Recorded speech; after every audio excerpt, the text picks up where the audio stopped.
Welcome back to our channel. నేను మీ మాధురి.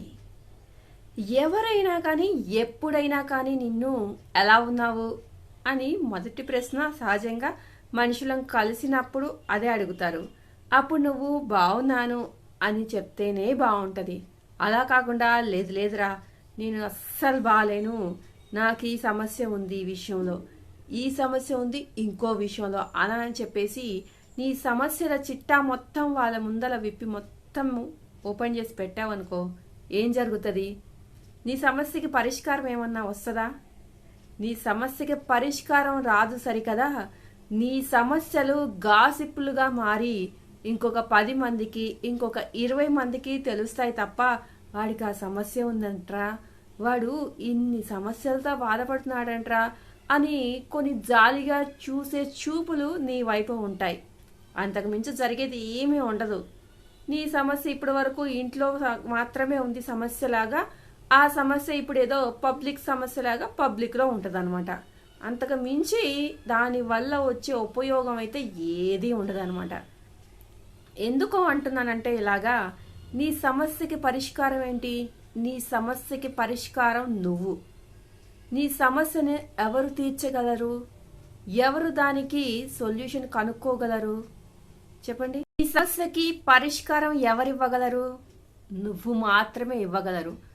నీ సమస్యకి ఏదైనా కానీ సరిచేసుకోవడం ఎవరు చేయగలరు? నువ్వు మాత్రమే చేయగలవు. మరి నీ సమస్యలకి ఏంటి సొల్యూషన్ అనేది నీకు నీ దగ్గర ఉంది, కానీ ఎవరికో లేని దగ్గర నీ సమస్యల పరిష్కారం నువ్వే లేదని బాధపడుతున్నప్పుడు వాళ్ళెవరి దగ్గర దొరుకుతుంది అంటారా? ఖచ్చితంగా దొరకదు. కాబట్టి ఎప్పుడు కూడా అలాంటి ప్రయోగాలు చేయకండి. నీ సమస్య ఏంటనేది నీకు నువ్వే పరిష్కరించుకో అనమాట. దానివల్ల మనకి అవమానాలు తప్ప ఇంక ఏది కూడా మిగలదు అనొచ్చు. బెస్ట్ ఫ్రెండ్స్ ఉంటారు, ఫ్యామిలీ ఉంటారు, సమస్యలు అనే వాళ్ళకి చెప్పుకోక ఎవరికి చెప్పుకోవాలా అనేసి.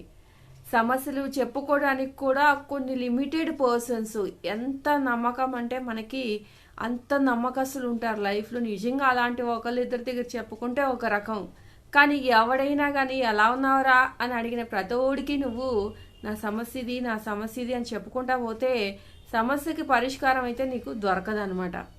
అంతకన్నా చక్కగా నువ్వు కూర్చొని ప్రశాంతంగా ఎవరికో చెప్పుకునే ఆ టయాన్ని ఏం చేయాలి అనే దాని మీద పెట్టావనుకో ఖచ్చితంగా నీకు సమస్యకి ఏదో ఒక పరిష్కార మార్గం అనేది తోస్తుంది అనమాట. కాబట్టి మనం చేయాల్సిన పని అది.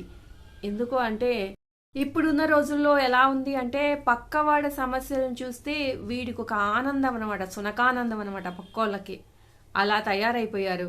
ఈ సమస్యలు ఉన్నాయి అంటే అయ్యో పాపం అని మన ముందర జాలి పడినట్టు నటించినా కానీ పక్కకెళ్ళి బలైంది వాడికి ఇంతే కావాలి, వాడు ఆ రోజు అలా చేశాడు, వాడు ఈ రోజు ఇలా చేశాడు కాబట్టే ఇప్పుడు వాడు అనుభవిస్తున్నాడు అని చెప్పేసి ఇంకొక 4 శాపనార్థాలు మనకి పడేసి వాళ్ళొక సునకానందంలో బతకడం తప్ప అంతకు మించి జరిగేది ఏముండదు. వీడియోలు ఇంకొక 10 మందికి చెప్పడం వల్ల ఆ 10 మంది కూడా అలాగే మన వైపు జాలి చూపులు మన ముందు చూసినా కానీ పక్కకెళ్ళి కంచిగా అయింది, కరెక్ట్గా అయింది, వాళ్ళు ఇట్లానే జరగాలి. ఇవి ఉంటాయన్నమాట మాటలు. కాబట్టి ఎప్పుడూ కూడా నీ సమస్యల పరిష్కారాన్ని పక్కోడికి చెప్పి వాడి దగ్గర వెతుక్కోవాలని ట్రై చేయొద్దు. నీ సమస్యల పరిష్కారము నువ్వు మాత్రమే, కాబట్టి అది మొత్తము నీలోనే వెతుక్కో.